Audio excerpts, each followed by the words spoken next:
Gente, data tem regras, tem legislação.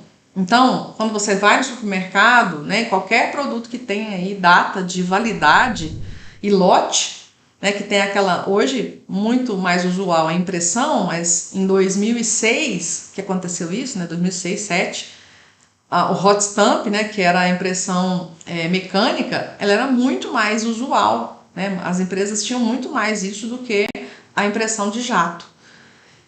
E é uma trabalheira, é uma chance de erro absurda. E tanto que você perdia aquelas pecinhas misericórdia. Ah, hoje tem que ser 22/12/2002. Era muito 2, né? Era muito número 2 que eu tinha que colocar na data. Nossa, não tinha 2 suficiente. E aí tinha que ficar fazendo gambiarra. Enfim, coisas que só, como diz o Diego, né, que só quem já sofreu com problema de data sabe exatamente o que é passar por isso na fábrica. E aí, gente, quando a gente apresenta as ideias dessa forma, né, com muito mais clareza, com muito mais objetividade, com muito mais informação, fica muito mais simples da diretoria tomar a decisão e a gente fica com uma credibilidade muito maior, porque nós fomos num nível de detalhe para apresentar para eles que mostrou tanto que a gente é estratégico, que nós não somos operacionais, né? Que por mais que a gente esteja à frente de uma equipe operacional, nós não somos pessoas operacionais. Nós pensamos de uma forma estratégica. Quer ver um outro que aconteceu? Esse foi com um cliente. Quando eu fiz o diagnóstico nesse cliente, tinha uma ociosidade grande da fábrica. Só que eles trabalhavam de segunda a sábado. Então não fazia muito sentido eles trabalharem de segunda a sábado numa fábrica ociosa. Mas eles já tinham uma cultura de trabalhar de segunda a sábado, tinham bastante coisa arraigada nessa cultura, né? E quando eu falei, gente, olha, pela proporção de capacidade que vocês têm e a demanda que vocês têm, vocês teriam que trabalhar 4 dias na semana e não 6. Então, a gente primeiro tirou um dia da semana, e aí para tirar esse sábado, por exemplo, né, que nem era um dia inteiro, era só meio-dia, eu tive que fazer conta para mostrar para o dono da fábrica que valeria a pena ele fazer isso. Parece óbvio, né? Eu tirar um dia da semana, parece óbvio. Mas o que ele ia ganhar com isso? Ele ia ganhar em relação à mão de obra, né? Que é muito mais fácil você encontrar mão de obra que queira trabalhar de segunda a sexta do que de segunda a sábado. Mas isso não era o suficiente para poder convencer, tá? Quando eu fui fazer conta de quilowatt-hora que era consumido para você ligar a fábrica, que é uma fábrica altamente automatizada, em que ela rampa de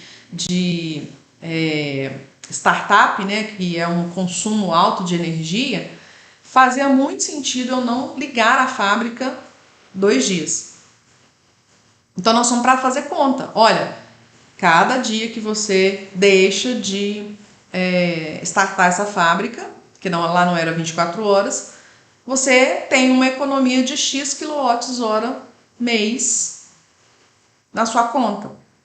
Vamos monitorar isso? Vamos. E aí fez o teste de um mês, monitoramento, número tá lá, diminuiu quilowatt-hora. E aí, gente, quando a gente consegue demonstrar isso, né, em forma de números, indicadores, informações, a credibilidade também se sustenta muito nisso.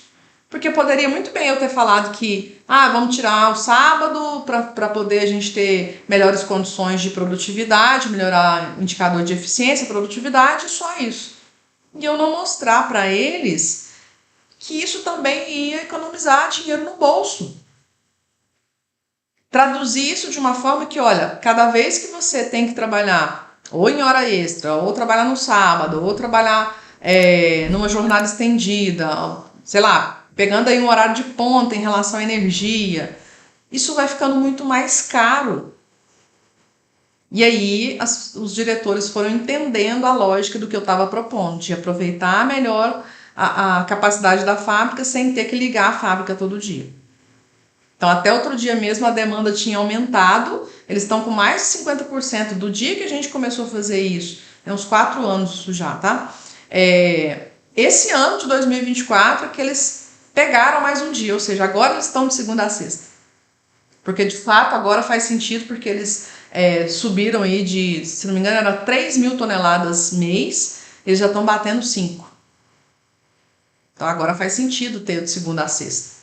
Então, quando você conscientiza, mostra, né, para a diretoria ou para os empresários, de fato como aquele projeto seu vai impactar, a coisa muda de figura totalmente.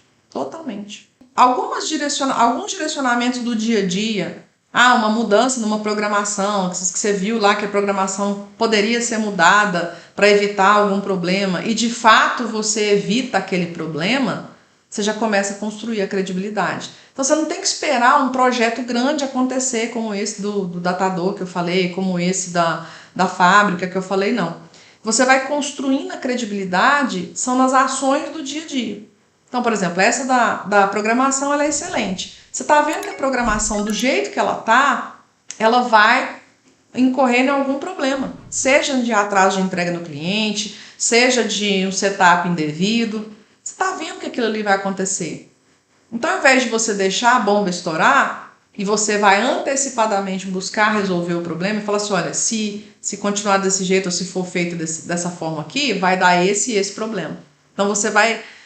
com pequenas sementes você vai conquistando essa credibilidade, entendeu? A gente vai plantando as pequenas sementes durante a rotina do dia a dia, e aí, de fato, quando você for apresentar projetos maiores, eles vão se lembrar de que no dia a dia você tem coerência, né, naquilo que você apresenta, aquilo que você de fato aponta que vai acontecer, que pode acontecer, de fato acontece, então você consegue prever de uma maneira muito didática os problemas acontecendo, então isso traz muita segurança para quem estiver te ouvindo também. Você poderia ter duas reações, de pegar um problema e ficar apontando culpados, ou descobrir ou antecipar um problema e resolver.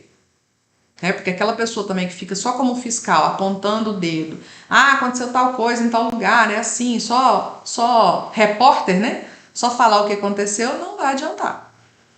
Então tem que ver o que aconteceu e de fato agir para que não aconteça mais, para que não vá para frente, né, para que isso não chegue no cliente. Então isso sim você vai construindo a credibilidade, né, no dia a dia. Tomar a decisão de mandar um produto fora do padrão para o mercado é uma decisão muito arriscada. Então, que muitas vezes não compete a nós enquanto gestores da fábrica, gestores industriais, vai envolver muito mais diretoria, vai envolver os donos, né? Vai envolver a área da qualidade, os riscos que correm em termos de questão do recall, questão de reclamação, a imagem da empresa. Então tem uma série de coisas que precisam ser discutidas ao tomar esse risco de mandar algo que não está fora, que está fora do padrão para o mercado, né? Lembrando, né, gente, que tem situações em que o fora do padrão é fora de padrão não de contaminação e tudo mais. É um fora de padrão estético, por exemplo.